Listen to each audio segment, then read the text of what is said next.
Bonjour à tous. Alors nous allons voir aujourd'hui ensemble la notion de représentation paramétrique dans l'espace. Alors commençons tout d'abord par la représentation paramétrique d'une droite dans l'espace. Donc on va considérer une droite D passant par le point A de coordonnées XA, YA, ZA et de vecteur directeur U de coordonnées ABC. Alors, contrairement au plan, une droite dans l'espace est représentée par ce qu'on appelle une droite paramétrique. Alors, comment on va déterminer l'équation de cette droite paramétrique?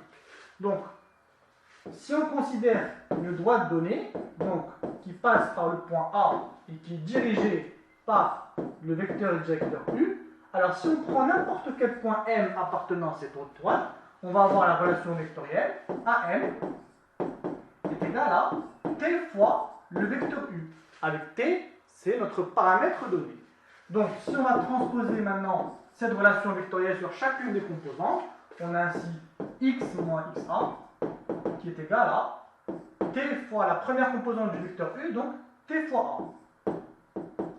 Puis, y moins ya est égal à T fois B, et puis z moins za est égal à T fois C.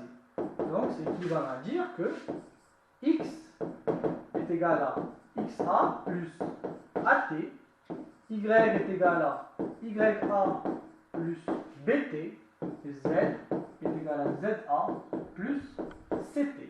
Donc voici l'équation paramétrique de la droite D, et on précise bien que T appartenant à R. Alors cette équation est appelée une représentation paramétrique de la droite AB car elle dépend du paramètre petit p.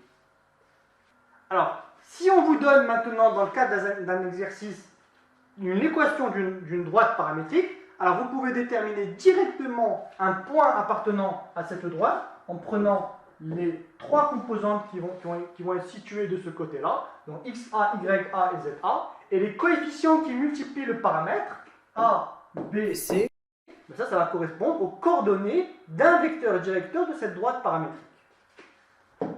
Alors, prenons quelques exemples pour bien illustrer tout cela. Alors, on cherche la représentation paramétrique de la droite D1, donc qui passe par le point A de coordonnées 1, 0, moins 3, et dirigée par le vecteur directeur U, donc de coordonnées 0, 5, 7. Alors, si on applique la démonstration, on va dire que le point M de coordonnées x, y, z appartient à la droite D1, si seulement si, on a le vecteur AM qui est égal à T fois le vecteur U. Donc, si seulement si, x moins xa, donc x moins 1, est égal à T fois 0, donc ça nous fait 0. Ensuite, on a y moins ya, donc y moins 0 est égal à T fois 5, donc 5t.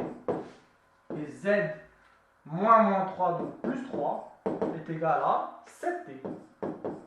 Donc, si seulement si, une représentation paramétrique de la droite D1, ça va être x est égal à 1, y est égal à 5t, et z est égal à moins 3 plus 7t.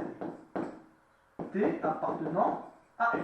Et si vous connaissez maintenant directement la formule, eh ben, on peut dire directement qu'une représentation paramétrique de la droite D1, ça va être x est égal à xa plus at, donc on aura 1 plus 0 fois t, donc directement 1.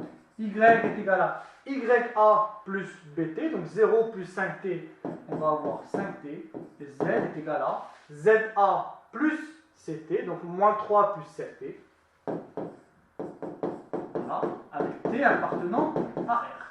Vous pouvez utiliser directement la formule qu'on a vue dans le cours.